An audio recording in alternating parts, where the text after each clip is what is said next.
If you have clicked on this video, whether by chance or curiosity, thank you for taking the time to check it out. I really do appreciate it. Welcome to the first video on my channel, View from the Lounge, where we get to have a conversation and learn about our favorite contributors to the flight sim and aviation community. My very first guest, XP, has almost 38,000 subs and nearly 1,500 videos with over 8 million total views. XP has established himself as a foundation in our flight sim community. With his trademark hey hey intros and his ridiculously juicy scar beats, he continues to be a source of education, entertainment, and escapism for so many who visit his channel. Welcome, Mr. XP72. How are you, sir? Wow, how are you, man? That intro makes me almost sound important. Oh, come on, just stating the facts. Wow, how are you, man? How are I'm you? good, I'm I haven't good. even looked at those numbers. Wow, it's crazy. Isn't that Man, absurd? 38,000 subs, jeez. 1,500 videos. Wow, wow, that's something else. Keep pumping them out. But it was my pleasure to join you on your first podcast. I appreciate the invite, man. Thank you so much. Yeah, no, absolutely. Look, this channel, it's a bit of a passion project for me. I'm a novice flight simmer at best, right? But I really wanted to get to know so many of those I've been watching for years, and I've done podcasts in the past, but on YouTube, it's going to be a little different this time, and the real vision of the channel is to embellish the work of those in the community and give a little sneak peek behind the scenes, and hence why I'm so stoked that I've got you on the show today.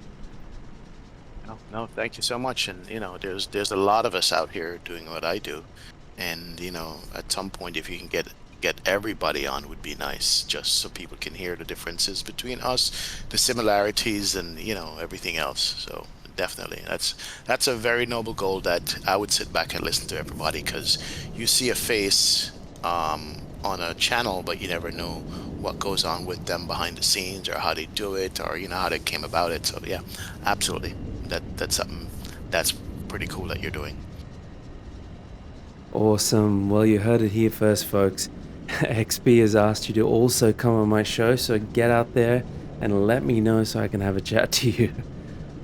Look, part of this channel is also about education, and I want to learn from the people who have been doing it for a long time. So I thought we'd start off here in Barcelona, and I'll explain crews why I chose this route. But let's just have a chat at how I set up the plane and get us ready to take off, and we can compare some notes. Does that sound good? Oh yeah, absolutely, absolutely. I'll be the check ride guy today, even though I can't fly properly myself. Oh yeah, That's all right. absolutely. Okay, so first it's pretty clear we need to get the batteries on.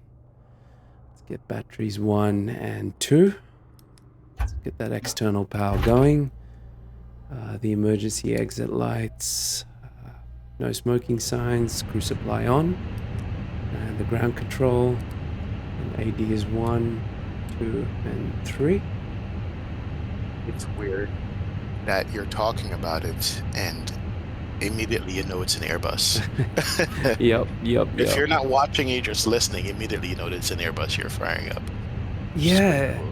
it's the same run, isn't it, for nearly every type of Airbus, right? Yes, definitely the same run. Absolutely.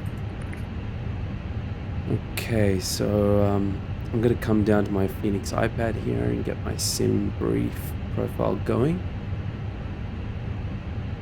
Oh, let me just do a little bit of a fudge time here. It's Yeah, we yeah. were talking earlier, and I much prefer to fly in the daytime than nighttime, you know. Yeah, so just explain that. Well, the way I figure it, especially with Microsoft Flight Simulator, the ortho and the photogrammetry is so beautiful that why wouldn't I want to look at that versus look at complete darkness, when I'm flying, Hmm. you know. I don't get to fly at real time because I'm at work, but when Yep. I come home in the evenings, it's already dark. But I would love to do a flight on the outside so I could see. And then worse, the Airbus doesn't allow you to turn on your taillights. At nights, it's all automatic for you. Yeah. You know, That's one thing I found out the difference between an Airbus and a Boeing. Boeing, you can switch on the tail light anytime you want. With an Airbus, I think it turns off after like 10,000 feet or something Is that automatically. right? Yeah, that is right. Right. Yeah, wow. So if you're flying at And on night, all variants.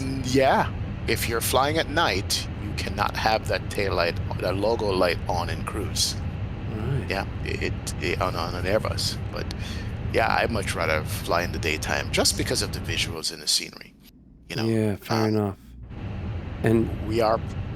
sorry, I was just gonna say, with 24, and look, we'll get into 24 in much more detail, but with it having that 24 hours captured live weather in the server, that's going to be a help as well, right? To get more accurate time and weather going forward. Exactly. Even though you can split the time and weather, I still fly real weather, but not real time.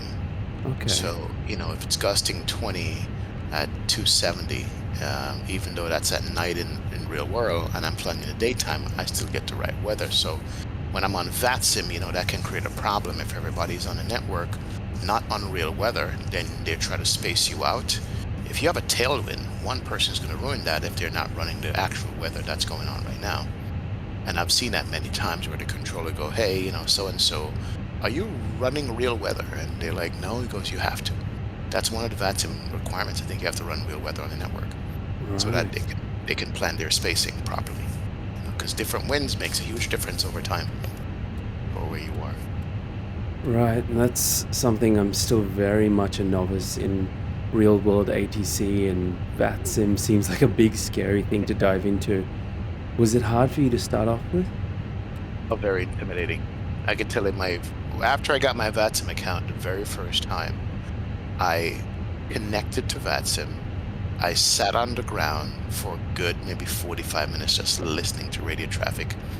One, trying to get a point to jump in and talk, but also being nervous. Like, I kind of sort of know what to say, but it's weird. You sit there, you're very nervous, and then you finally jump in, and then they just treat you like anybody else.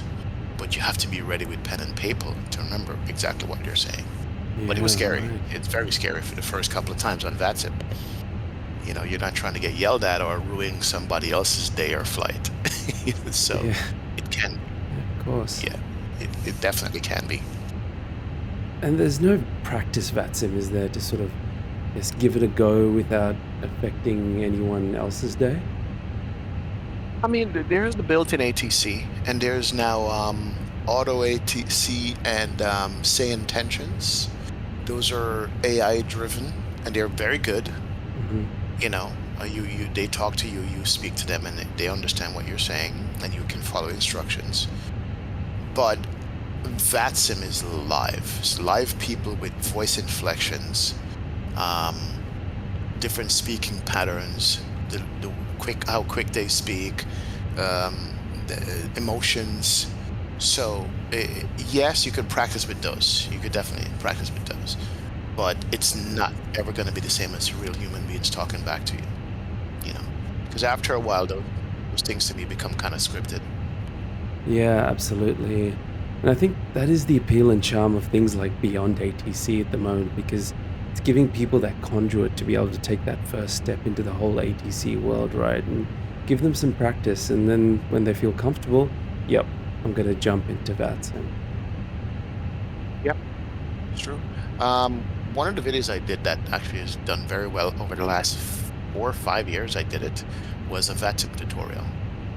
And the main part of the video is, if you know what to expect when you have a request from VATSIM or when you're on VATSIM, you will be ahead of the game and you'll do much better.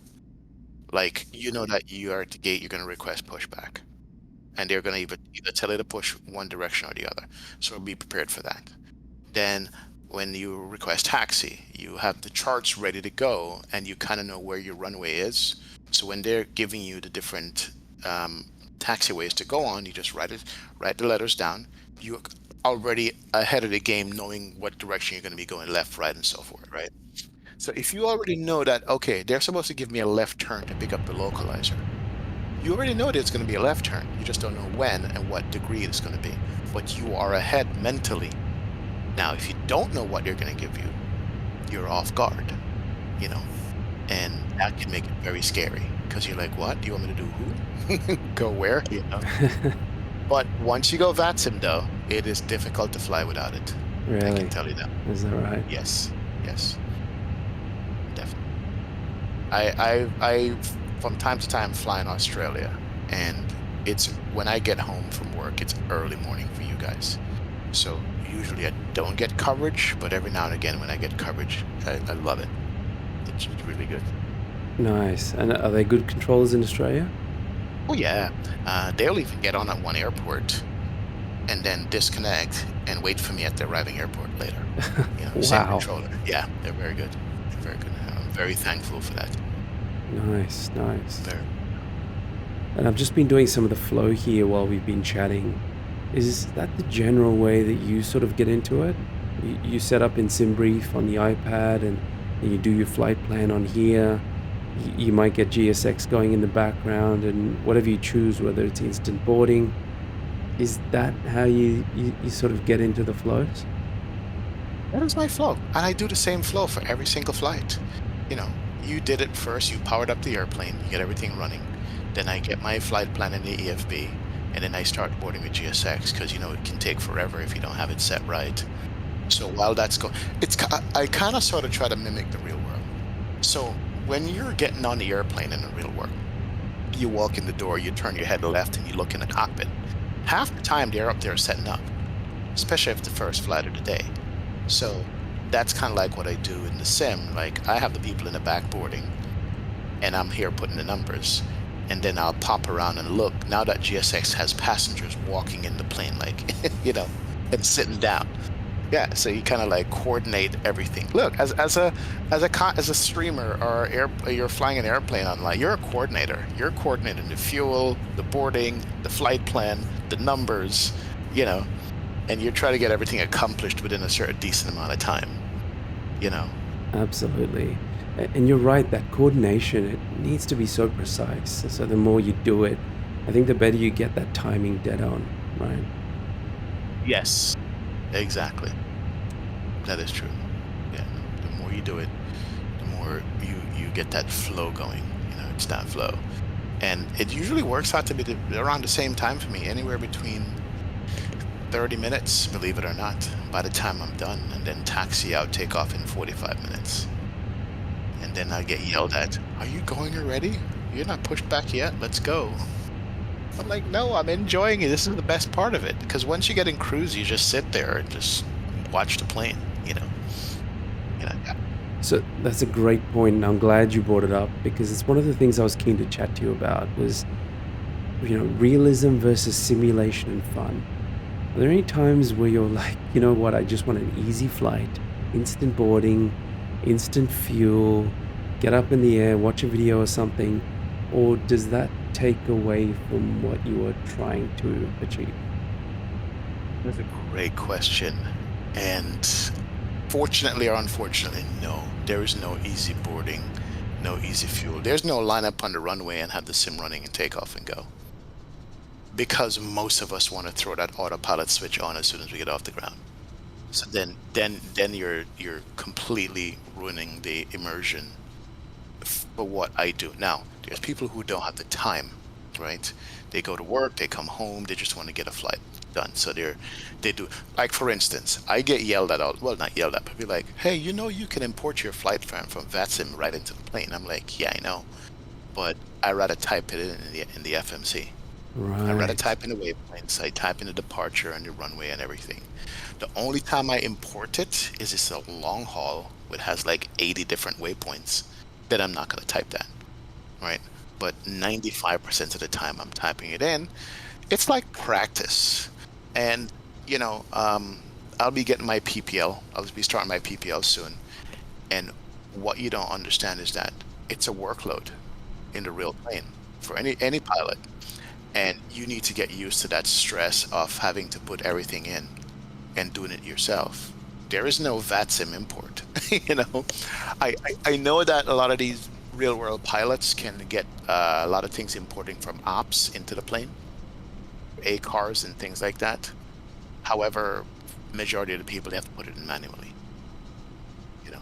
So I strive for quote unquote more realism than simism. Yeah, okay. Well, look, that's good to hear. I do try for that for the most part, but sometimes with the kids, I need to get the flight in an hour and a half, and I have to get that flight plan into the MCDU quickly. Yep, I get it. I get it. I will do that when I get a new plane just to do a test circuit. I will just put it up on the runway ready to go, put in the arrival and departure, and then take off. But I've always done polls from time to time for an audience. Do you want me to start cold and dark, or do you want to start with the airplane already powered up? And every time they're like, nope, we want the airplane powered up. We want the airplane cold and dark. Sorry, we want the airplane cold and dark. Yeah, yeah. They've seen it a million times, but they want to see it as part of the experience. Because people learn from you. You wouldn't believe how much people learn from watching what you do. So you're not doing a tutorial, but you're doing your regular flows, and people go, "Oh, okay, that's the way you do it. I get it." Mm. I'm missing that step or something. So, yeah, Yeah, and how did you learn XP? same way. Combination of watching other streamers when I was coming up. I watched a lot of streamers do it. I actually still do that to this day. So, let's say a brand new airplane comes out that I've never flown before. It's not your 320 or your 737, something else. I want whoever gets the plane first, I'm watching them stream it. Yep, yep. And this is why you see when a new plane comes out, there's so much people watching a new plane, because they want to see what the plane performs like, but how to set it up and go. So, but funny enough, earlier on, there was a real world flight school. They had a full-size simulator. They had two of them, a Boeing and an Airbus. And I used to watch that and watch how they go through the entire flows. Really? That's how I learned. Yes. Yeah, they had some videos on YouTube that I watched. So, yeah, combination of YouTubes and live streamers. That's how I learned to get a plane up going. Yeah, right. Okay, and look, with this many videos, when did you start streaming? It was 2013, I think I saw was your first video, right? Yeah, was that about 6 years ago? Something like that? 6, right. Yeah, about 6 years ago. 5.5, 6. Okay. That's when I started. And there can't have been too many streamers back then, right? There was another crop of simmers back then, not like today, but there was enough. There was Cat Strader, John Fly, Citation Max, which was at the time Cirrus Max, and a couple of Josh Gibbs, and it was mostly on Twitch. These guys were on Twitch, not on YouTube. Really? Oh yeah, and I did watch them, hours and hours. I would go to bed like with my iPad and just watch them fly. And those guys are streaming for 6-7 hours every time. I don't know how they did it. Yeah. But Yeah, wow. Okay, so that was in the early days of YouTube and Twitch. There was probably a small community. yes, there was. You saw everybody. It was a small community. And then Microsoft Flight Sim came in, and then the community exploded. Yeah, because you started, hence the name, right? You started an X-Plane. Yep. X-Plane 10. Actually, I dabbled in X-Plane 9. That was something else. Yeah, I Yeah. can imagine. I'm actually really interested to hear your take on that. We'll talk about that in cruise. But I'm just about ready to go here. I've loaded up the plane. We are ready to go. I'm sorry I took the cheats way and sent it to the MCDU. Okay, let's quickly go upstairs. Turn on my strobe. Turn on the APU first. Let's wait till the flap opens.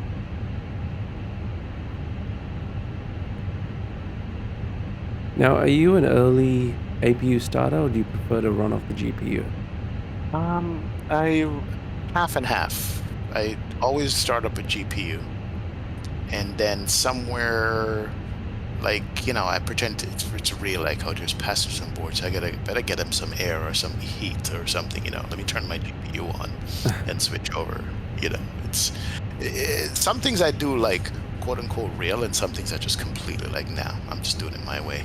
You know, but I can imagine it's cold outside. And one stream I was doing recently was like 1 degree out, and I looked and it's like the cabin was 45 degrees Fahrenheit. It was like freezing. I was like, nah, these passengers are cold.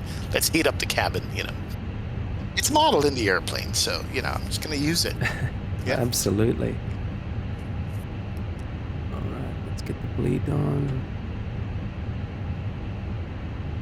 But yeah, somewhere halfway through I'll throw on the APU. Yep, yep. So I'm pretty well configured here, albeit a little rushed in startup, unless you can see anything I've missed. Well, you're good to go. Oh, you will find out all right if you miss something. Good. Yeah, you know, you're good. Yeah, I mean, I've been on real planes, and I could tell the APU is not running, Right. and then you could tell when they turn it on. Yeah. You know, yeah. Now, just a quick disclaimer here. I have the Thrustmaster TCA stick and quadrant, but my throttle quadrant, it's had this USB connection issue for a while now, and I contacted Thrustmaster and tried everything they could suggest. Still wouldn't work, so I ended up having to order a new one. So for now, I'm actually slumming it with the slider switch on my joystick, and you know, that's how it is sometimes. But yeah, it can cause some issues during taxi. That's fine. So I started with a Logitech 3D Pro. It had a throttle on a joystick, and it had buttons for my lap access and so forth. It was an all-in-one thing. Yeah. And it's still... And you miss it though when you don't have it, right? Yeah, exactly.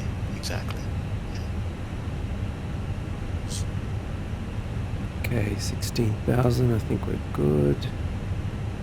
Actually, I was going to ask you, company messages, what's your process here? Do you clear them out, or do you just leave them? What do you end up doing? Yeah, I look at them on the Phoenix.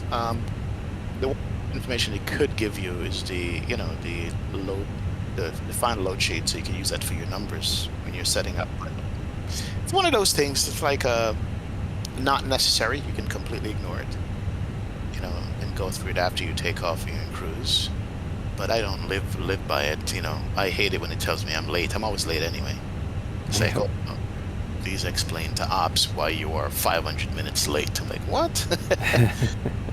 And I found out that because I was making my flight plans earlier in the day, just to see what I'm doing, where I'm going, it saves the time, and it uses that time as your departure. So when the Phoenix sees that you were supposed to depart 6 hours ago, because that's when you made your flight plan, it tells you were late. Isn't that brilliant? I just love that detail. Yes, definitely.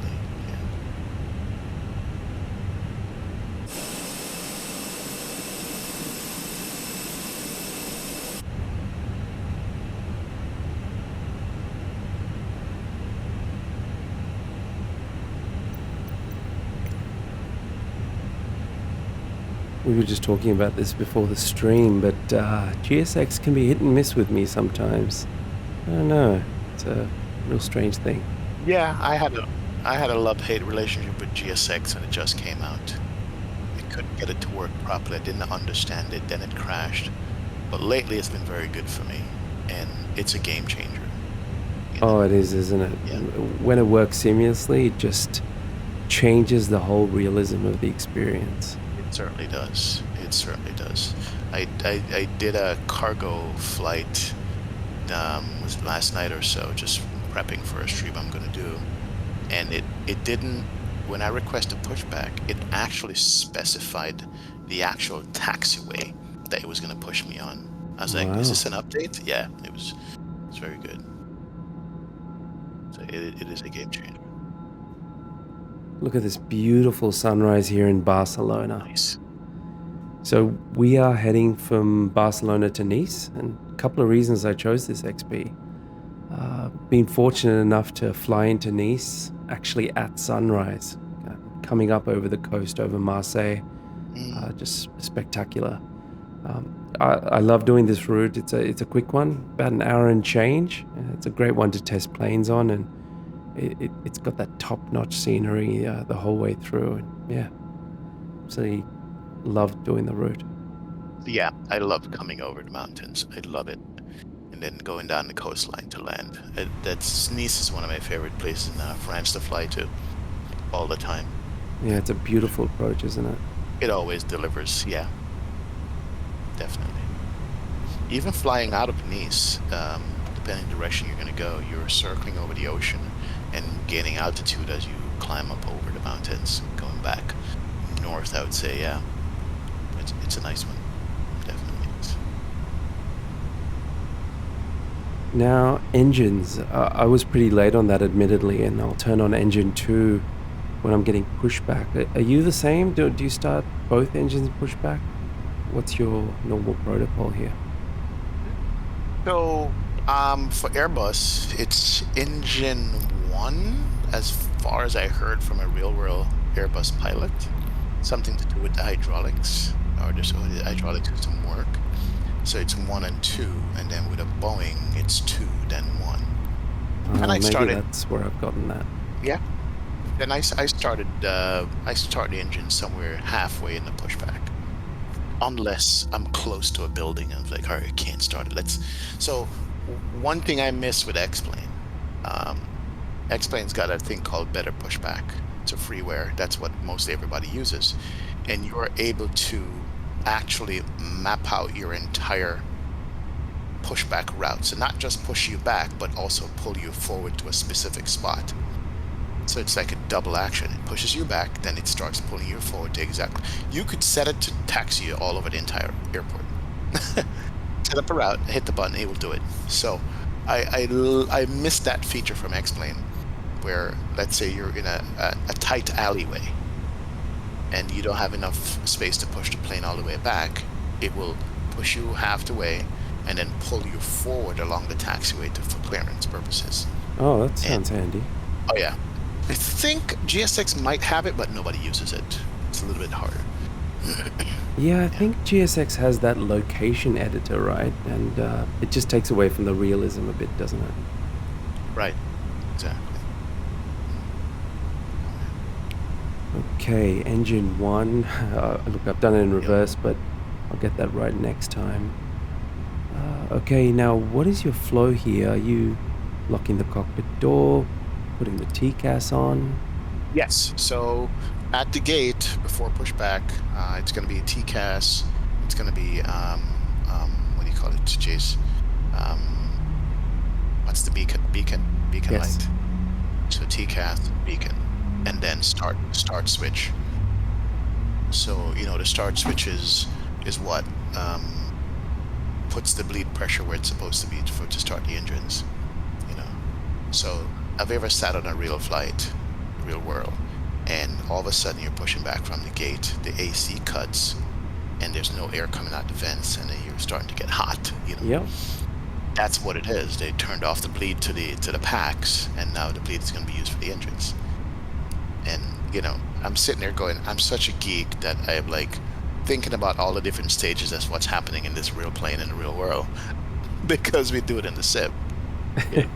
Look, that's brilliant. I love hearing that. And that's actually the practicality of everything we do in the sim, and you getting to experience that, especially with your PPL, or are you going for it? Going for it, yeah. Yeah. Going for it, yeah. Yes. So, look, you're a pilot as far as I'm concerned.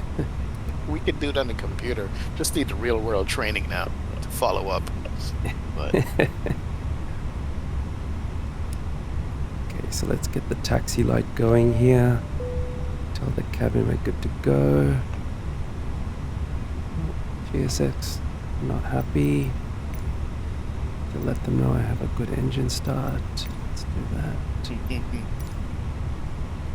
I wish they could automate that step. If anyone listening know how to do that, that would be yeah, really handy. I'm not sure. Be nice. Don't you just love that animation of how the wheel lowers? Just love it. They've nailed the details on it. They've certainly nailed the details, and And the guy with the pin, he's going to take his time and walk away. He's not going to rush either. Now there he is over there. All right, let's wait for this chap to move along.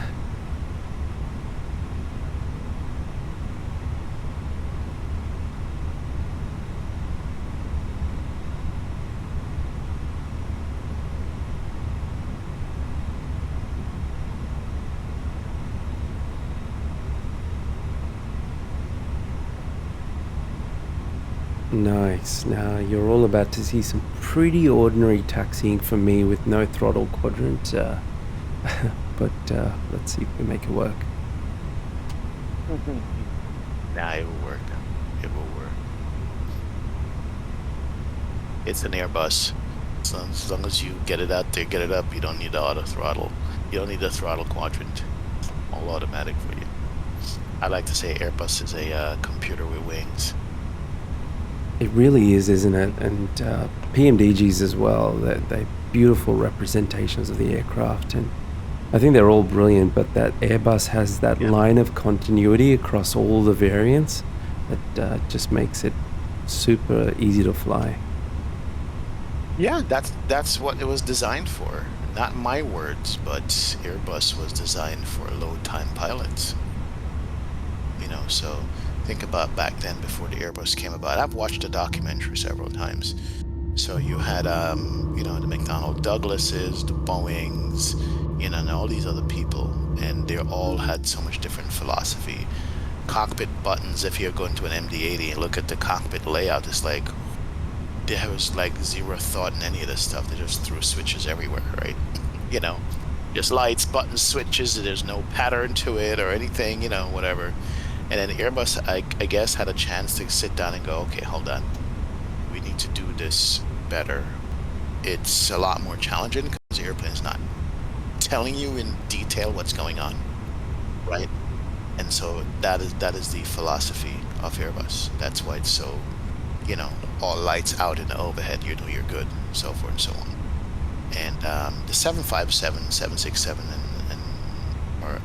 78 and 777 is kind of like that now, but the 737, older tech, so it's different. But with all that said, I still prefer to fly the 73. Really? Oh yeah. Just because of the complexity of it? Yes, from a simming perspective, for me, it's a lot more to do, and so it for some reason raised my immersion to it. Now, don't get me wrong, the Airbus is a lot to learn behind just clicking a couple buttons and flying. There's many different things. You know, I've fooled around maybe one time with failures and having to work through it in the Airbus, and it's so intuitive and stuff. You know, but for the most part, we're just like click, click, click, click. We're off the ground. Let's fly. But the Boeing for me is just immersive because there's so many buttons and switch, and if you miss one, you depressurize the cabin and kill everybody. You know. Yeah, 100%. And sometimes if you miss one, your VNAV doesn't calculate correctly. It's definitely a much more thorough flying experience, right? Yeah. You know, there's a real world pilot. I just listened to a video he made. He transitioned from a senior captain in an airline. I think he was Spirit. He was a senior captain, and he transitioned over to United Airlines and became a first officer on a 737. It's a very fascinating talk he gave about the differences between flying both planes. He says the best office space as a pilot is the Airbus, right? You know, you don't have a yoke in front of you, you have the room, you have your tray table, the layout, everything. But he's like, yeah, there's something about flying the 737 that's just nice. Like the hand flying it. You know, the characters. It's for the real flying experience, right? Right, exactly. You know, he said that. But it was a great breakdown. I forgot the name of it. It's a YouTube channel. And, you know, I love listening to real world pilots, you know, take on all these planes that we fly. Oh, me too. But look, I would love to have 320 sim pilot, A330 driver, or any real world pilot, just to understand, you know, what does that journey look like? How did you get to where you are, and why did you want to do it? Why did you start? You can sim, you can fly, you're in hotels and doing turnarounds. Yeah, I'm so fascinated by it. Yeah, it's a whole different world. It's a whole different world.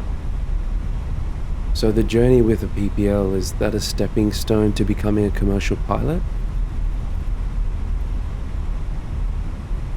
No, no, not at all. That's what I wanted to do. Was it 25 years ago, 22 years ago? And I went a whole different direction in my career. No regrets. It meant I was home with family and kids, and you know, because people don't realize that the life of a pilot, a commercial pilot, is half home, half away, or more. You know, if you're based at home, you're one of the lucky ones, so you don't have to commute. So let's say you fly 3 days and you're off 4, or vice versa, fly 4 off 3. If you're not based where you live, you're also taking a day to commute. So you're literally spending 2 days at home out of the week, 3 days. Especially if you're new, you don't have the seniority, you're gone all the time, right? Yeah, So 100%. I wanted to do it, but I didn't get to because of just different career move and family. But now I just want to get the PPL for be a private pilot. That's it. Yeah. And then when And I what? win the Oh, sorry, go ahead. then when I win the lotto, I'll just buy the jet. And what are you training on? A 172? Yeah, it's gonna be a 172, and that's only because of cost. So, I wanted to do the whole Cirrus Academy thing and do Cirrus planes, the SR-20 or the SR-22, so forth and so on. And then the price is 3 times as much as a Really? set. Geez, that's steep. Yes, yes, it is 3 times as much. I priced it out. It is for an hour training. You're looking at about $500 or something like that. That's with the plane, the instructor, the fuel, and everything. It's very expensive. The Cessna is about $200 or something, or less. Yeah, Yep, you know. yep. And my whole deal was I wanted to training something with a glass cockpit, right? You know, modern Garmin avionics, so forth and so on. But then I saw the price. It's like, yeah, no. Yeah. Let's let this, I think it's Iberia. He or she is entering the runway. Let's just wait. Are you running ground traffic, or are you running for that? Yeah, I'm running ground traffic, but no ATC for this one. But I am running FSLTL, which I cannot wait till that comes to FS24. But do you use that, or what do you like to use? I know that some people use AIG as well. I use both. I have AIG for 2020 and I have FSLTL for 24. But I don't use the traffic though. I just use it for model matching. Oh, you use it for model matching. Right. Okay. And so do you just drop it in the community folder? That's it. Yeah. I download it from the community folder. Oh, right. And it works? Mm-hmm. Right. Because I've been waiting for an announcement from them to see if it's actually going forward with 24. Still waiting.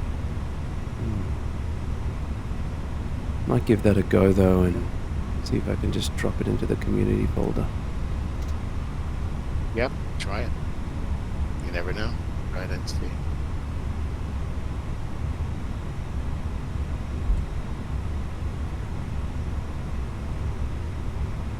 I mean, let's be honest. This is the most fun part of the experience, right? Taking off. Oh yeah. That is the critical part right there. That is the fun part. Absolutely. That's the part that I shut up and concentrate and don't talk when I'm streaming. Yep. Or try not to.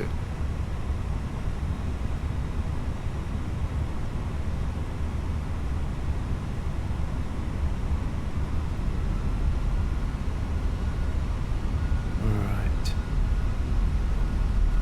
Look at the quadrant here. Alright, downward pressure. Let's go.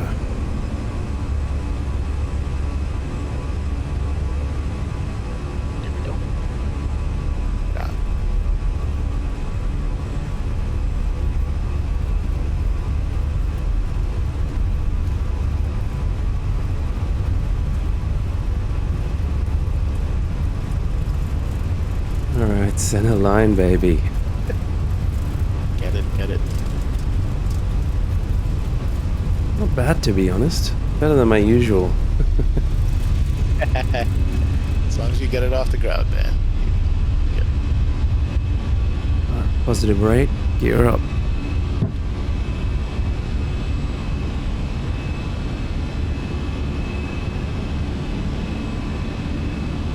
Let's get the flaps and get some wing views going.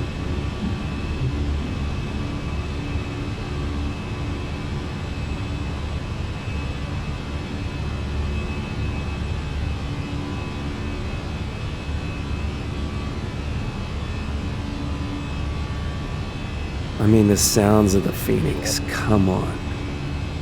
Phoenix, I think they have the best sound in Microsoft. I'm trying to think of any other plane that sounds as good. When they did it, even when you walk into the cabin and listen to it in front of and behind the engines, it's a different sound. Yeah, it's just differently to it. Yeah. It's definitely a different sound. I think they do. They nailed it. I think Phoenix is the best developer in Microsoft Flight Simulator. Oh, I totally agree. I mean, arguably the 320 has been done numerous times. I just don't think anyone has done it like this. And it's through my novice eyes. But the quality of what Phoenix has done, it's impeccable. Right. But it's more than that for me, and I'll tell you why. So, remember, Phoenix was the first real payware airplane for Microsoft 2020. And the quality they came out with and the customer service they provided, it was nothing left to question. It was good. First real payware for 2024, also to be converted. Okay? Think about it. When everybody goes, oh, it's going to take months, you're like, yeah, watch this, 1 week, we're done, we're ready to go. Price of Phoenix compared to any other payware for what you get. When they came out, the price was like $49 or something, US dollars. Still the cheapest, cheaper than everybody else. And then the conversion to 2024 is what? Free of charge. Didn't pay for it. You also didn't pay for the Sharklets. You didn't pay for the Neo. The only thing you paid for was the 19 and the 21 when it came out. Isn't that impressive? That's my point. Everybody else will try to nickel and dime you and take forever to swing it over, and they already have it done and working properly. Yes. Yeah, Amir and the team are just fantastic. And you know, the other thing is they have always been very transparent from the get-go. Whatever they were communicating, whether it was timelines, delays, compatibility, they've been upfront and honest. And you know, that goes a long way in our community. People understand there's going to be delays and there may be compatibility issues, but you know, the transparency and the honesty, I think it's brought them a lot of fans. Yes, I'm one of them. And then the write-up of what changes that they've made make you understand that this is not just a cosmetic thing. Like, for instance, the Sharklets, you know, they did a whole write-up on it, and I read halfway through it and go, man, this is an essay. You know, they didn't need to explain to us exactly what it is they did, but they were glad to do that. And it just, wow, it's like, yeah, Top Phoenix, class, yeah. top class, you know. And now they have competition, but is it going to be even a fair competition? You know, they have FS Labs coming out with their 320, and FS Labs. So tell me about this. I mean, you would know the history, right? That aside, from what I've seen, they do provide a very real-world experience with failures, simulation of drag, icing conditions. Is it comparable to the Phoenix, or where does it sit? So I've never owned the FS Labs, but listening to people who used to fly it, real-world pilots, I literally just listened to one last night on a podcast, and he goes, it's the FS Labs because of the extra little details and MELs and different things that they've done over the years in their plane is second to none. Even better than Phoenix, he was saying, right? And okay, so they brought it to Microsoft Flight Simulator. It's the same quality as far as I hear. I don't have it, But the question is, are they too late to the market? Phoenix is already the dominant force here. And what are they bringing to the table above and beyond what us regular flight simmers will be doing with the plane anyway? Make a switch or get it as well. That's the thing, you know. My contention is that they should have come out with the A321 and Neo first, because we don't have a Neo yet of that caliber, you know. But they came out with the CEO, and so, all right, it's already available from 3 different, there's I&I builds, there's Phoenix, and then now there's FS Labs. Like, why would they choose that over the Neo? I don't know, you know, marketing or whatever the case may be. I guess over time, slowly, people who are just coming to flight sim will have a choice now. But I don't think they'll ever have the market share that Phoenix has. Not now, anyway. And it's an interesting thing. I honestly wonder, will people end up getting 2 320s? Maybe it's the fact that they were so far down the line with the development and they couldn't pivot to the Neo, maybe? Maybe, you know, we don't know what goes into it. I'm not a developer. I can't write code.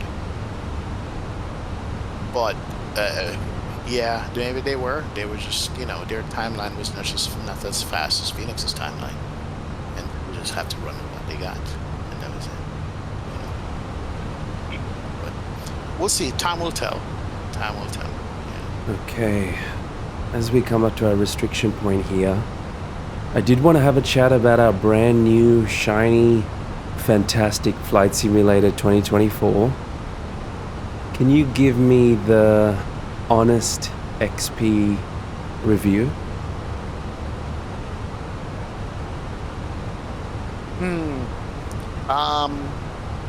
Excitement and disappointment. Yes, yes. Is both. I had a chance to preview the sim. Microsoft invited us out to Arizona, and I had a chance to preview the sim beforehand. I was one of many content creators who got invited out there, and we saw it, and we were very excited for it. You know, the state it was in was maybe pre-alpha when we flew it, but it was enough to see the differences in the flight model. Number one, that's important to me. The atmospherics, it just looks crisper. And I was like, yeah, wow, this is the future sim. And also the fact that now, you know, it's the install size is a quarter of what 2020 is, right? So if you don't have a lot of hard drive space, not to worry, it's going to be streamed to you. And we had about maybe, I don't know, 30 people, 30 stations in a room when we did it. And yeah, there were errors here and there and some crashes, but for the most part it worked. And it's like, wow, if this is what it looks like now, I can't wait to see when it's finished. So that's the excitement. And then it came out. And I'm not even going to talk about the launch, because that's a whole different subject, right? So let me not paint it with the launch. Once the sim was up and running for people, you now start to see, bit by bit, slowly, exactly what I saw of the potential of the sim, but then you realize it's not there yet for so many different reasons. So many different reasons. Just for example, like, I think for GA people, it's a great sim right now. The experience that you're getting for GA, lying down low, seeing the rocks and the grass and the wind and the dirt, and they work on the animals. It's beautiful, right? For an airline guy like myself, even before the Phoenix came over, the Max was what I was interested in. And it works, but then there's certain things that are broken and wrong, right? So, like, how much time did they really spend on this Max? You know, here I am thinking we're going to get not a high fidelity or study level plane, but something that's going to be good right out of the box, and we go find out that the radio stack doesn't work to put in your squawk code. It's broken. The first officer's primary flight display is wrong. It's not right? The EFB for the Max, it's giving you flap 1 to 8, where it should be flap 1 to 5, 10, 15, 25, 30. You know, it's like these little things. You're like, who passed this? Like, where's the quality control, right?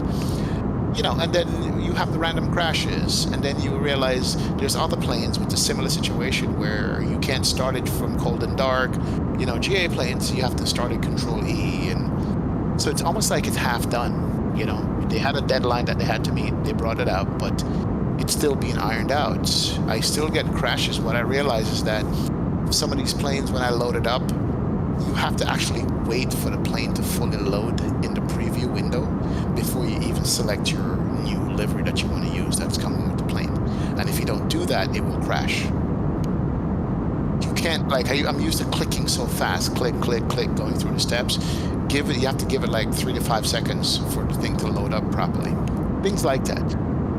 But am I enjoying it? Yeah, I'm enjoying it because, as I said, the atmosphere is just beautiful. The night lighting is out of this world. It's like, you know, I did a night lighting landing in Miami, and it's like, man, this is gorgeous, right? The flight model is better than 2020. So there's lots to love about it, but there's lots to gripe about, you know? Yeah, agreed. That was well put. Thank you. You know how you describe it, being that dichotomy between beautiful visuals and the pain and the anguish of just executing the sim. It's the reason I'm flying 2020 today. As you know, we were in 24 and it just crashed. You are right. Look, for GA, it's a beautiful sim.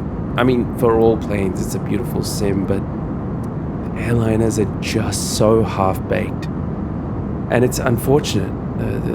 Amir and the team at Phoenix have put so much effort into getting the 320 and 321 ready for 24, but that sim shell just doesn't cater to the hard work right now.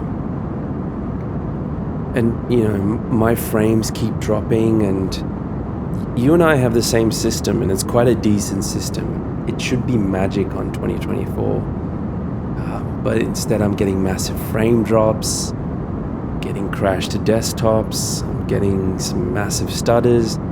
It's not a seamless experience like 2020 is now. And yes, look, I understand it's taken a lot for that sim to get to where it is now in 2020, but you know, it's night and day between visuals, yes, but between the two, the stability just makes it easier to hop into a flight in 2020 and just get it done. And it's unfortunate because the allure of the visuals and the shininess of a new sim, it keeps pulling me back. It's that sweet and sour, right? And you know, I know that Jorg and the team have done a lot, and I watched their stream and I watched their apology, and it was really heartfelt and honest. These things happen. Poor launches happen all the time. Look at Cyberpunk 2077. Poor launch, exceptional now. And I know they're working really hard to get it where they want it to be. It's just right now, it's not where it needs to be. Yeah, that's how I feel. Yeah, I mean, Jorg and Seb, I met them when I went to Phoenix, and they're very passionate about flight sim, like really and truly. I don't know if they just bit off more they can chew. I don't know if it's a matter of time when they need to have it out for the end of the year because it's 2024, you know. But I would think, and I think a lot of expectation is that, okay, they're good at 2020. You saw what they did with 2020 over time.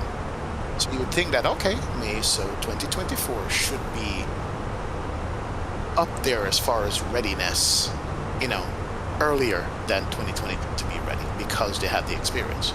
But, you know, but I guess unfortunately going back to a whole new redesign from the ground up is what's causing a lot of the problems, and that's the server that's loading things in. You know, it's one thing to conceptualize it, but when you have 1 million people trying to load on your server, it's a whole new different ballgame, I suspect. And they're probably just learning as they're going now to realize that, hey, you can test as much as you want, but not until you have the real load of people flying the sim between Xbox and PC are you going to really know what the effects of that are. And that's where we are right now. And I think that's where all the stability stuff comes in. You know, I am supposing that if you're trying to do something in the sim and it's looking for a particular file, If that's not there, it's going to crash. And the reason is that that particular file hasn't been loaded in yet, for whatever reason. You know, is it internet connection that we have? Is it bandwidth slowdown that we have? Is it throttling from your internet service provider? There's so many different things that can happen to people's internet connection that if you have an ideal connection, it just works. But not every internet service provider is the same. And so we're learning. We'll see. But I'd say this one thing, though. It's going to take third-party developers to bring the sim up to stuff, just like we did in 2020.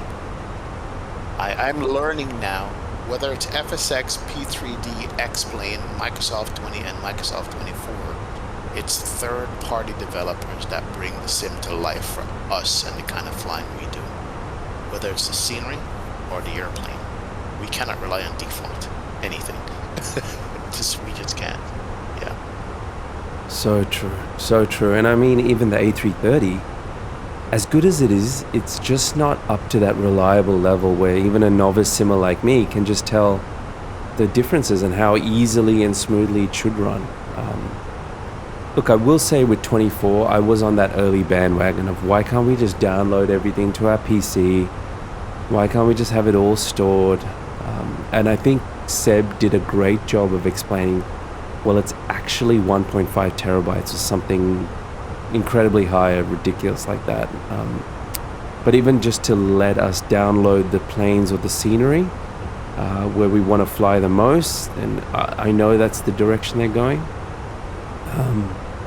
I love the 7.8, and Kuro and some of those third parties took it to another level, but it's so broken in 24. It's so broken. Which is weird because it's the same plane. I don't get it. It's super confusing. Yeah. Look, one of the anecdotes of it is like this. The keyboard commands are completely different than 2020. And you have to ask yourself, why? Was that necessary to have them all different so that now you have to either redo them, customize them, or familiarize yourself with this new layout? You know, why? Who made that decision and why? You know, it's just something that we don't know about, right? You know, but little things like that irks you, right? Now, yeah, I want to have all my planes downloaded into my simulator, my computer, also all my sceneries that I use. Everything else I can stream and I'm fine with. You know, speaking of 1.5 terabyte, that's going to take ever and a day to download. But honestly, I have that storage in my computer. I have 4 hard drives, you know, and that I've filled up over the years. It's taken years to fill them up, but, you know, I have had probably like 8 terabytes of storage on my computer now. Yeah, wow. I do. Between them. I fly 3 sims. I have 3 sims on my computer. 3. Really? 3? Yeah. I have X-Plane still. Oh yeah, still fly X-Plane. I have 2020 and I have 2024 now. Okay, so let's dive into that because I know that you and Blue were talking to the X-Plane creative team and some of the developers there. And, you know, I actually went into that a little naive. You know, why doesn't it look the same as Microsoft Flight Simulator? But I came away from listening to that with a real appreciation that the team at Laminar, you know, they're doing the best they can with what they can afford and what they have. Did you feel that that was the sense? Yeah, Microsoft's advertising budget is probably bigger than X-Plane's entire budget for a year. That's my feeling. That's just, I don't know if that's true or not. Whenever I've gone to any kind of Microsoft event, invited out or whatever, you could tell that you're dealing with a seriously deep pocket company that has it, right? And so they can spend the time and the money and the resource to develop a beautiful sim like 2020 and 24. Microsoft owns Bing, which is Ortho. And then they can invest in the photogrammetry to get the buildings lifelike. You know, they have a team of people, right? Just the marketing team alone is a huge team. It's probably bigger than X-Plane's team, right?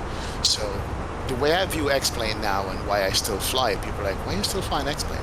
It's because, it's the first sim I've had, because remember, X-Plane not only serves people who have a PC, but if you have a Mac or a Linux computer, you can't get Microsoft. It doesn't work for you.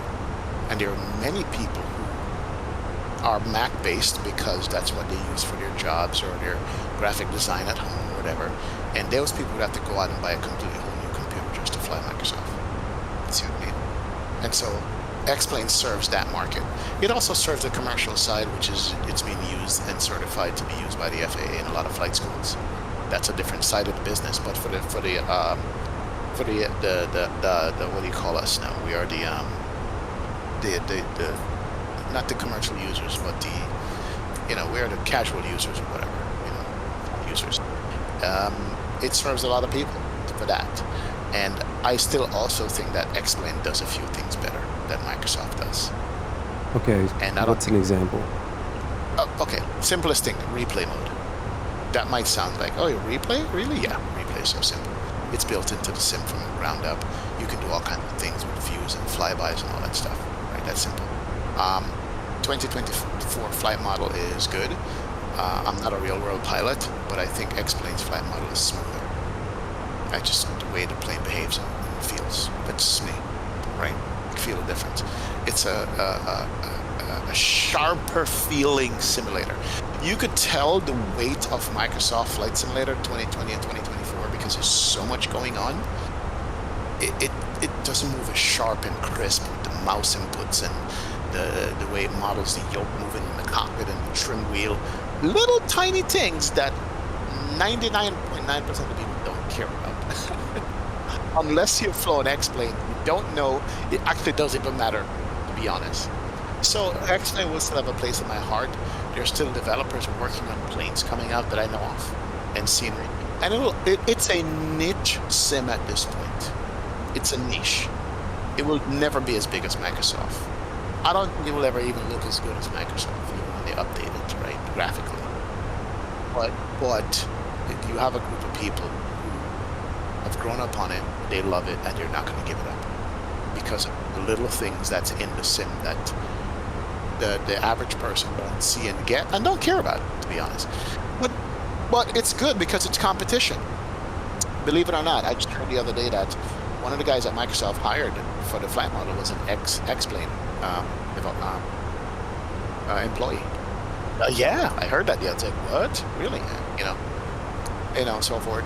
And they look at each other. Like for X-Plane, Microsoft is good because they're forced to update their graphics, which is a good thing. Microsoft made the X-Plane say, you know what, we can't continue with the sim looking like it's 50 years old. We have to do something. So the competition is good. I never want one person to do any one thing. It's kind of like me and the PMDG. I love the PMDG 737, but I want competition for them. You see how you have, 4 different A320s in 2020? That is 4 different renditions of the same plane with the fly-by-wire, the Phoenix, INI Bills, and now FS Labs. They all feel a little bit differently, even though they're doing the same plane. I want the same for PMDG. I don't want them to be the only ones who make Boeing planes, right?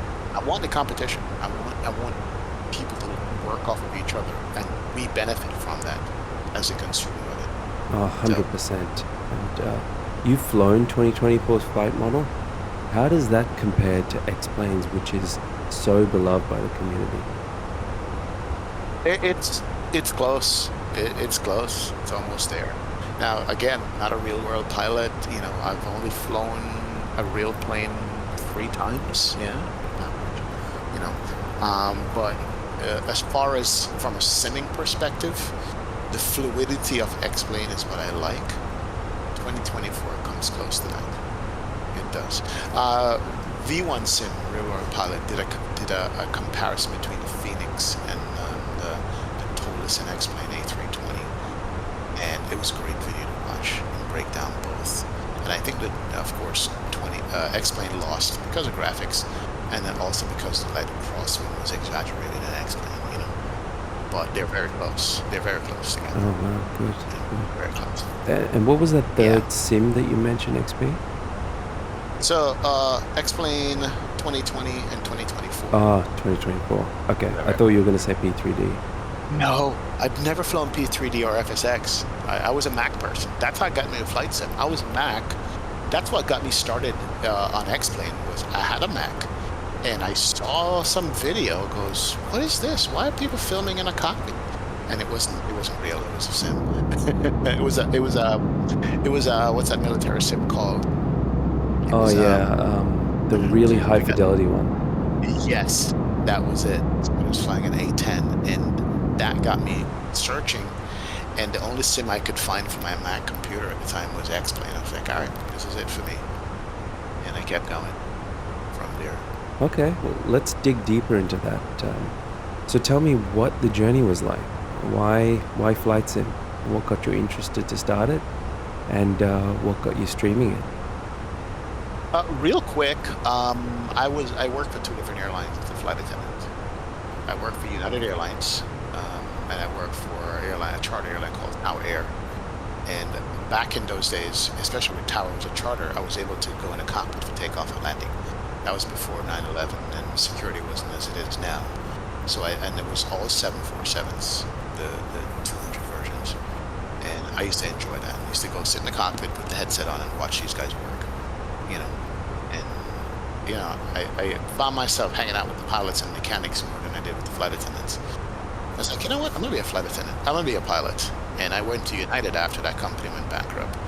9/11 happened, lost my job, came to Florida, was gonna be a pilot, but got a different career going. And I never looked at it. I never looked at flying since. And somewhere along the line, like 20 years later, I saw this one video. I was like, wow, this is cool.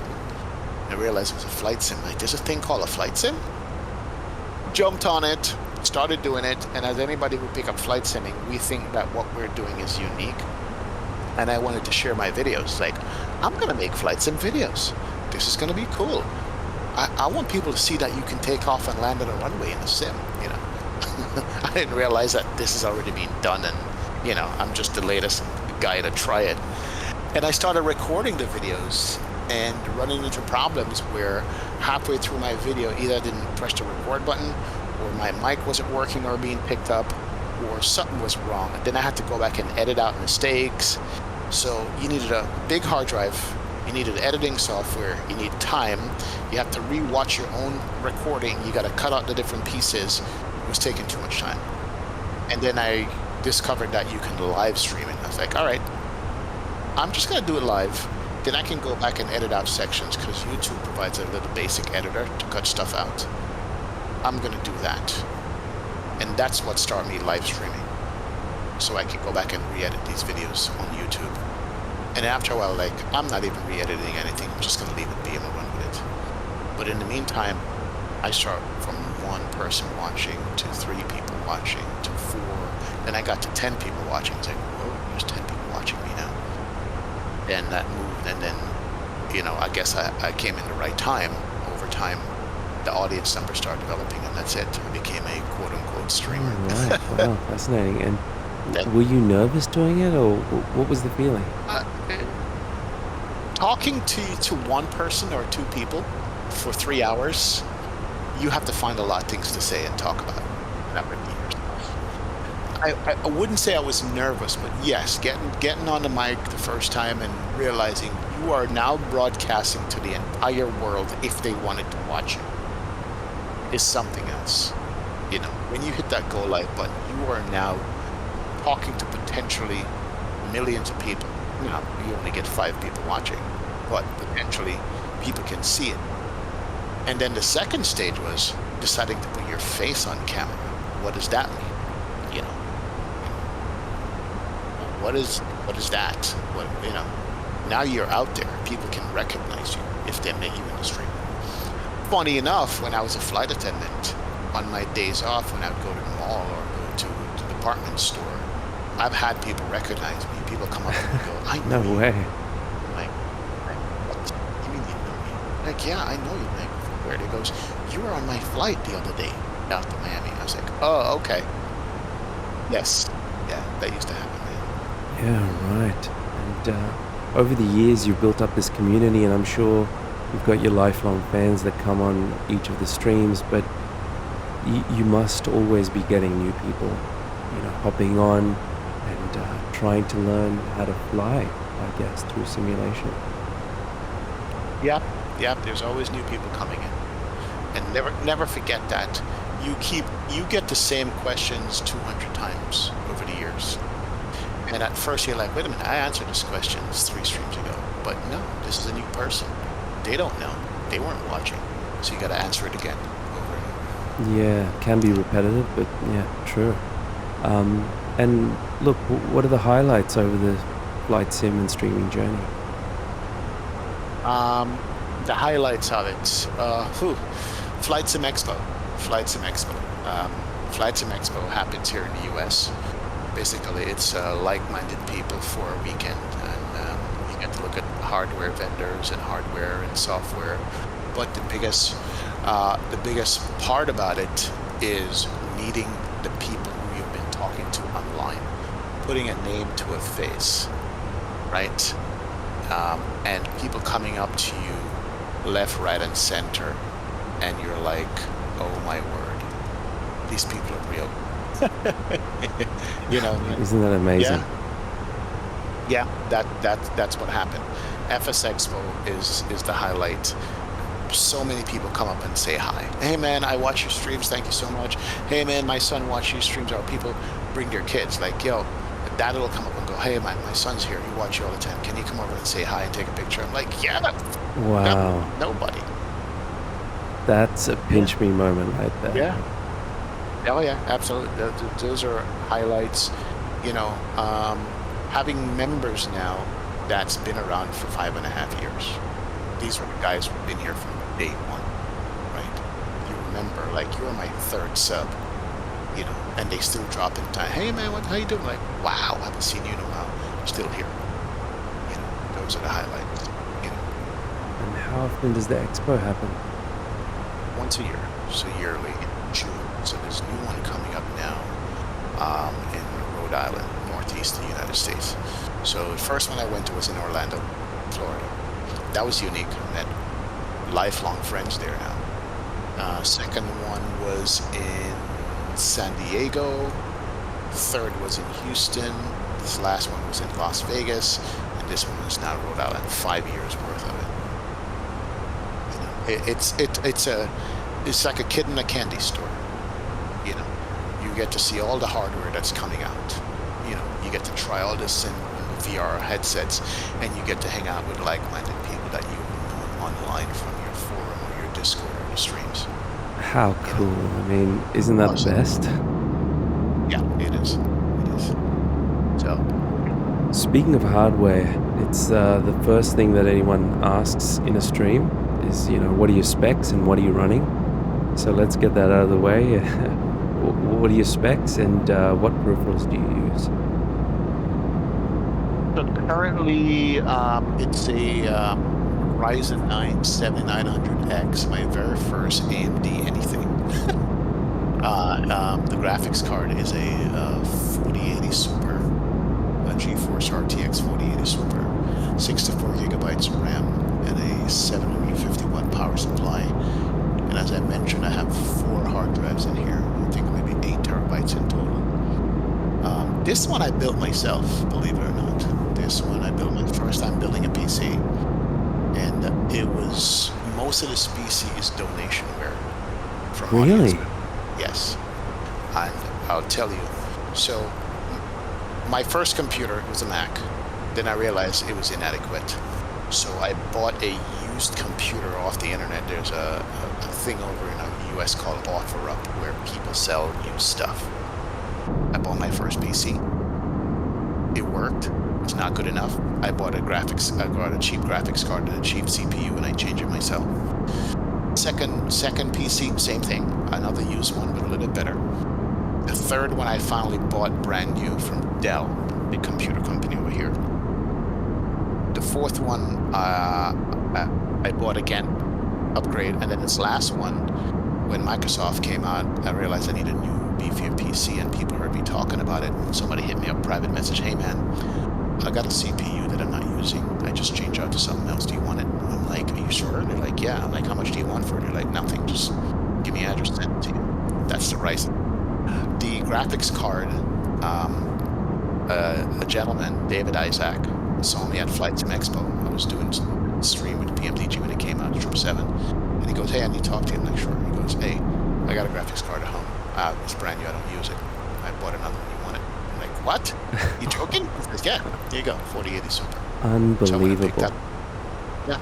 And then all I had to do was buy the motherboard and the power supply and the case and put it together. This is the community that I have that is so generous to me. It's unbelievable how generous the community is to me, and I'm very thankful for it every day. It's very humbling to hear. I mean, you do put a lot of time and effort into your videos, so people do get a lot out of it, but that recognition, that's really amazing to hear. Yeah.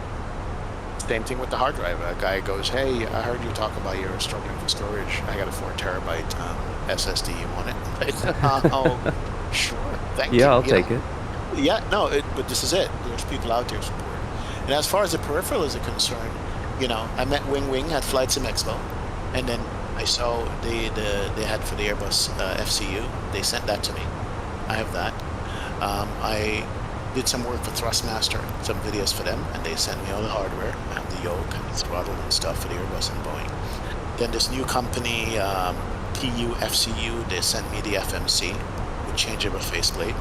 So as time goes by, as a content creator, you are lucky enough and privileged enough that for hardware and software manufacturers, they see you and go, okay, can you review this product for us and make a video on it, and then you can keep the product, right? And at first it's like, how are they able to do this? Like, yeah, I'm thankful, thank you very much. But think about it. To run an ad campaign costs so much more money than to give your products to several content creators and make them do the advertising for you, right? And so within the community, that's how it works out. You get to use it, your audience get to see your reaction of it, your honesty about the product. You have to be honest. If it sucks, it sucks. If it's good, it's good, right? They want to know what you think so they can make up their mind if they want to buy it or not. Yes, 100%. And I'll be honest, look, I was sitting on a 20 series card for 2020 and it was burning hot every time I simmed. It got me through what I had to do to scrape frames and look, and I also had one of those Xbox peripherals, but you could use it on PC, and it was just very simple tech-wise. And I watched a lot of streamers at the time, and one day I saw that Captain Canada had spoken to Thrustmaster, and he had some of their peripherals, and they just happened to be the sale on Amazon. Okay, I'll give it a go.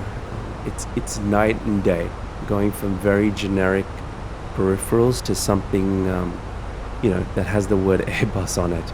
It feels very tactile, and I'm sure it's the same with Windwing or any of the others you mentioned. It continues to add to the experience, right? The peripherals that can match the sim experience. Yeah, you almost have like a little mini cockpit set up in your house. The way you have it laid out, the way I lay my stuff out, I have the Next Level Racing chair, and I'm able to put it at the correct height of what it would be in the real airplane, and the correct distance away from me. So I have the rudder pedals, and the tiller, and the yoke, and the throttle, and the FMC, and the autopilot panel. Yeah, you kind of get a feel for, what it would kind of sort of be like in an airplane cockpit. And I like that. Yeah, you do. And you can go crazy with this stuff. This hobby is not cheap at all. Definitely not cheap, especially with the graphics that are coming out these days. Yes, exactly. But, And what do you want to see in Flight Sim in the next 5 years? What's on your wish list? And I'm not talking Microsoft or anyone in particular. What would you like to see from the community or Flight Sim in general? I am still going to say that VR needs to be more popular. And I I met Pimax, the headset maker of VR, at flightsim Expo again, and they sent me a unit. And if I was not streaming, I would be flying in VR 100% of the time. Really?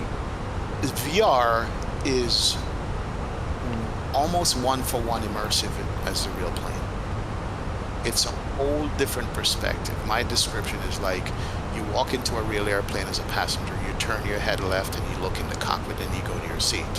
VR is turning left and walking and sitting in the pilot's seat and you're in it. That's how good VR is. Your landings and takeoffs are now different. The sense of scale, as far as how the size of the aircraft, you can look over your shoulder and see the wingtips. You see how far back the wing is from where you're sitting. The whole thing, the glide slope, the descent angle, how steep it looks compared to a flat monitor is so real in VR. It's crazy. It's hard to translate to somebody who's not seeing it, but you're in an immersive world that can't get any more immersive than being in a real airplane, or maybe in a multi-million-dollar training flight simulator. Right. Wow. Okay, Yeah. that's an endorsement. Oh yeah, absolutely. I'm sure I've brought a few people over to look at it, and they're blown away, including a real-world pilot. I was like, hey, you gotta come to my house, you gotta check out the VR and tell me what you think. Tell me I'm not crazy.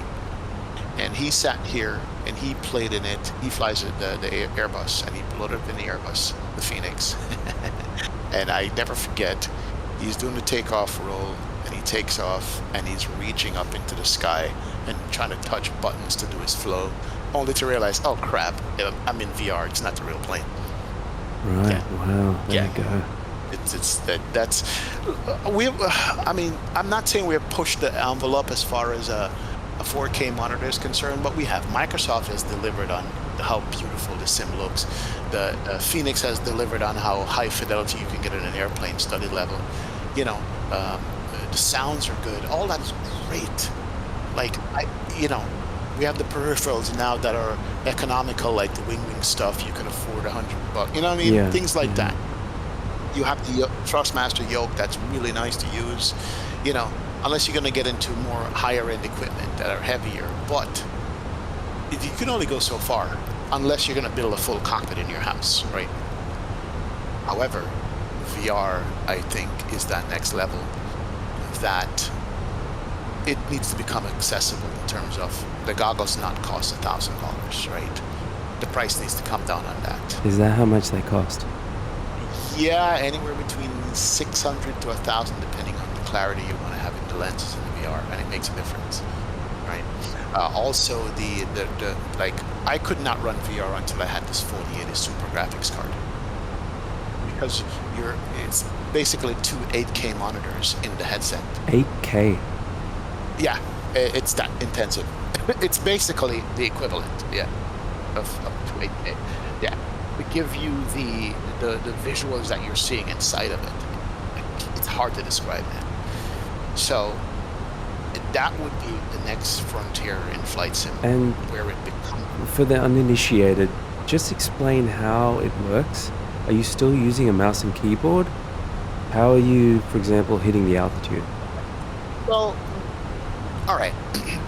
So you could do it two ways. The original way when VR came out, you get these hand wands, Remember the Nintendo Wii that had these hand things, right? You get those with it, or you can order those with it, and you can use that as your arm, as your fingers and hands. And you use that, and you move around and you click and look. I don't use that at all. I actually hate it.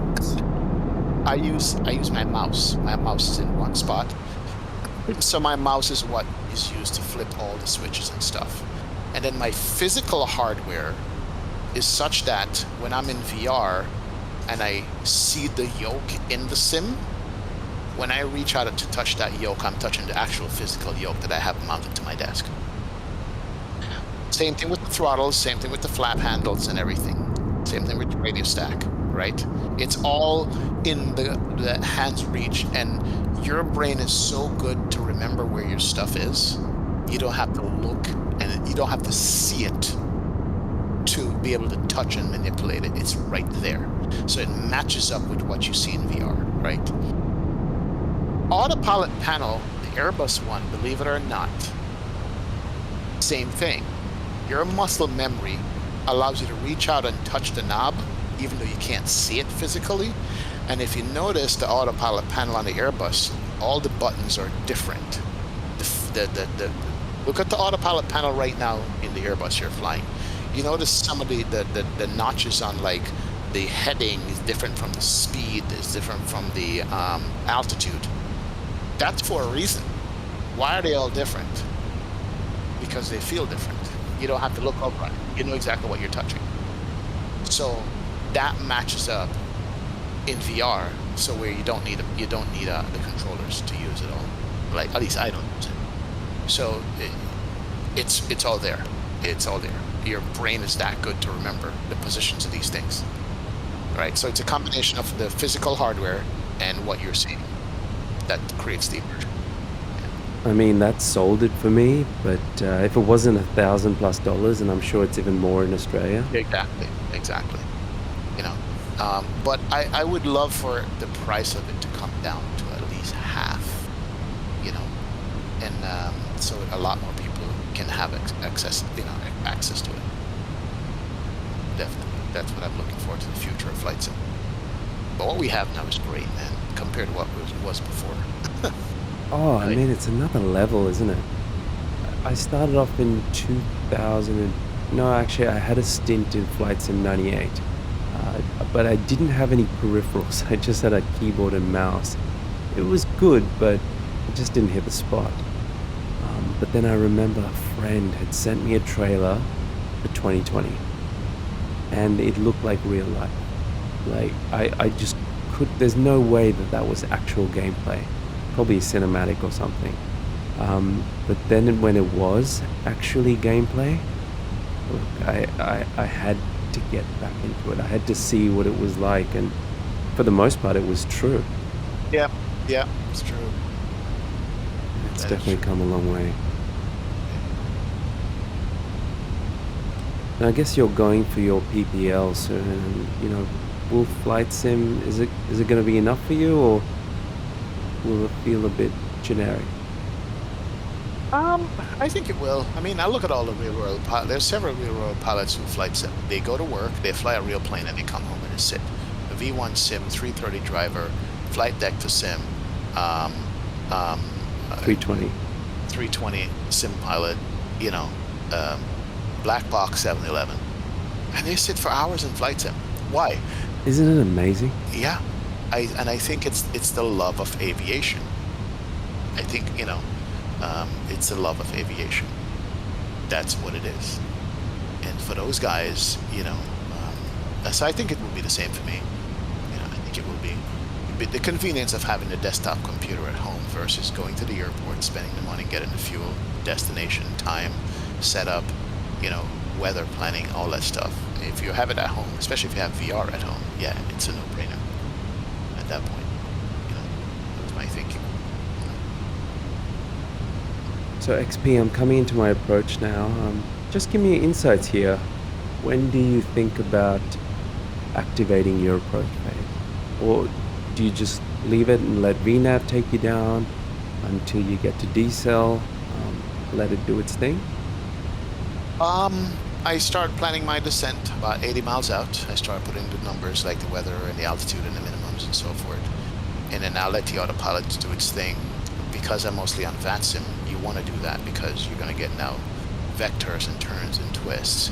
So I click off the autopilot maybe about 5 miles out. 5 to 10 miles out, I'll click off and fly. Yeah, I also hand fly up to 10,000 feet every time. I don't turn my autopilot on until about 10,000 feet. Is that right? Yeah. Wow, that takes a lot of practice. Oh yeah, I'm sitting in cruise for 2 hours. Like the least I could do is fly the plane for 10 minutes, you know, hand fly. And it's good practice because when you run into problems, just like in the real world, you need to know how to fly that plane further out. You need to know how to fly. And so, yeah, that's how I do. I click off about 5 miles out in general, unless it's busy and it's a busy workload and I'm talking and I'm watching stream and I'm watching the comments and so forth. you know. But that's usually how I do it. Yeah, I'm a long way from that. How long did it take you to get to that stage? A while, a while. Yeah, it took a while. But flying 3 to 4 times a week, you know, you start learning. I saw one guy. I remember he was taking off the autopilot, top of descent and hand flying it down, and I thought it was crazy at the time. It's like, what are you doing? He goes, yeah, I hand fly it all the time. It's like, wow, why? Now I know why. This is part of the immersion.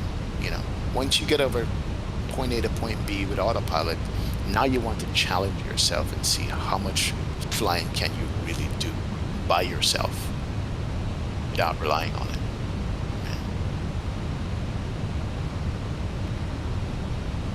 Yeah, that's impressive. And that's where I want to be as well.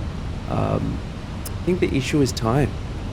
It's you have to put in the reps, and just like anything else, like any other art form or any sport, you got to do those reps. It's important. Yeah, you do. Yeah, you got to do the reps, and it becomes second nature to you. After that, if you don't do the reps, then you won't remember. You'll forget. You know, and that's why it's important. I tell guys all the time when it comes to family and family time, spouse and children, have a schedule that they know you have and you know you have. So when you sit in front of the computer, you don't feel guilty for sitting in front of the computer 2 hours because it's scheduled and everybody in the family know. So that when you're not on the computer now, you spend time with them and they know that. And that's what I work with me and my wife. She knows like my schedule. It's not just, I'm just going to randomly sit in front of the computer and then next thing you know, because once you sit down in front of the computer, it's 3 hours later before you get up. So, I would tell people to plan it. Yeah, Definitely. yeah, for sure.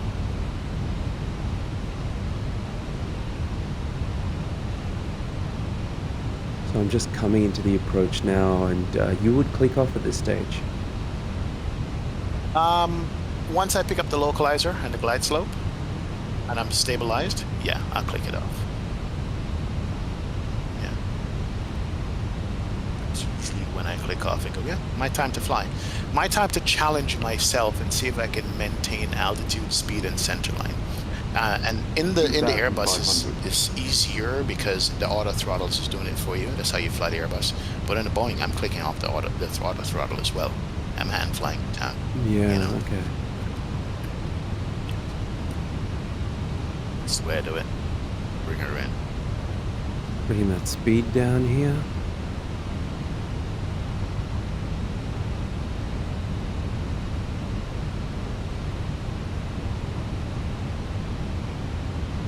Now you got it.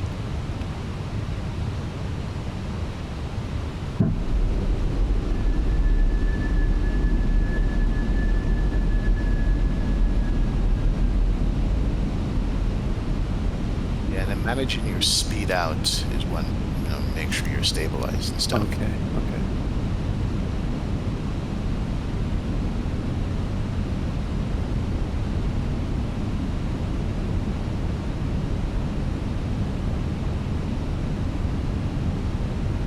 Jesus, good to have the sim be smooth. Oh yeah, miss that. That makes for a better approach and landing. Oh, 100%.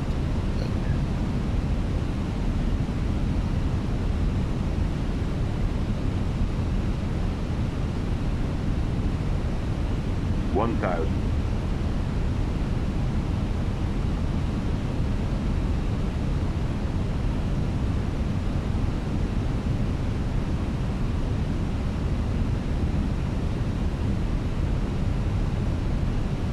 As I said, I've been fortunate enough to come on this approach in the real world, and that sunrise towards Monaco, it's one of the best in the world. Oh yeah, that is pretty cool. 500.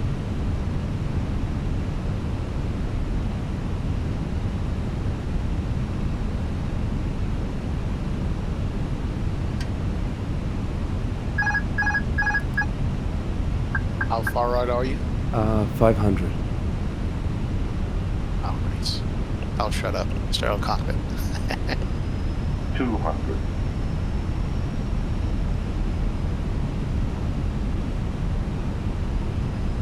100. Flight slow. 40. 30.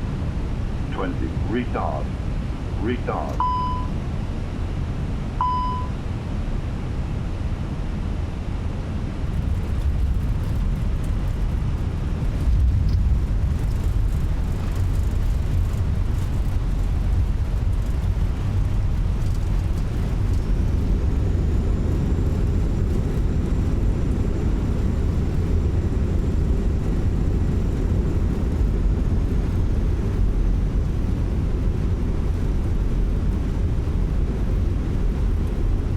All right, greased it. Oh, mate, that was pretty terrible compared to how you do it, but hey, we're all learning. Oh, let me tell you, man. Talk about bad landings. I have a lot of those. A lot.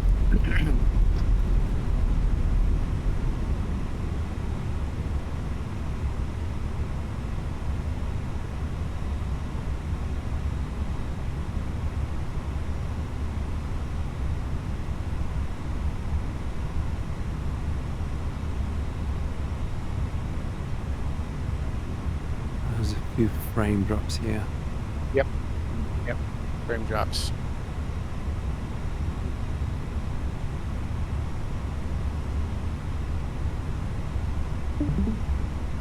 Let it load in. Yeah, let it load in. Yeah, the graphics on this is so great though. The blue skies and the colors, just so nice. Yeah, it's so vibrant. Yeah, very much so.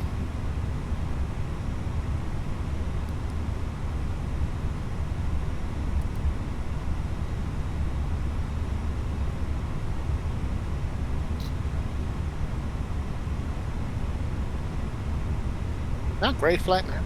Great flight, great visuals. Look, I've got a long way to go, but part of this channel is about learning from great simmers like yourself, great contributors to the community, and I want to take this opportunity to say a heartfelt thank you so much for getting up so early in the morning to accommodate my time. I really do appreciate it, XP, and it's been such a wonderful chat, and I'm a lifelong fan, and hopefully I get to see you at that expo one day as well. No, this is actually what you're doing is unique. It's like a chat along or a fly along, or I like it. I don't think ever anybody has done it this way before, as far as I know. I'm enjoying. I enjoy the format. Very relaxing, very laid back. We get to look at planes and talk about planes. This is great. And Look, I yeah. appreciate it. And, it's funny, I was telling my wife I'm doing this YouTube channel, and she's like, oh, okay. So you're going to be flying on it? I was like, yeah, it's more just, I guess, getting to know the people that I watch every day. And she said, which one is it? And I said, oh, the guy with the cool beats, and he starts off with the hey, hey. She knew exactly who you were, and, I watch your streams all the time. I think the format, it's more just trying to get to know people, and I want this to be a thank you to all of you who give your time up so generously to the community. It's my way of, I guess, peeking behind the curtain a bit, and today it's been fantastic. So thank you. No, absolutely. I had fun and I enjoyed myself, and I appreciate the thought and the invite. As being the first guy, yeah, to jump on. Absolutely. I appreciate it, man. Thank you. Thank you. This is what makes the community go around, in my estimation.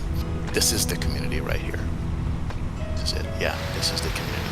So I appreciate it, definitely. Oh, thank you so much. Just a quick shout out to any other creators or real world pilots out there who are keen to share their story, and I'd love to have you on and hear about your journey and have your expertise just like XP has done, and I'm sure the broader community would love to hear it as well. So with that, I think we'll conclude the first show. Thank you very much, XP. All right, take care. See you guys later. See you.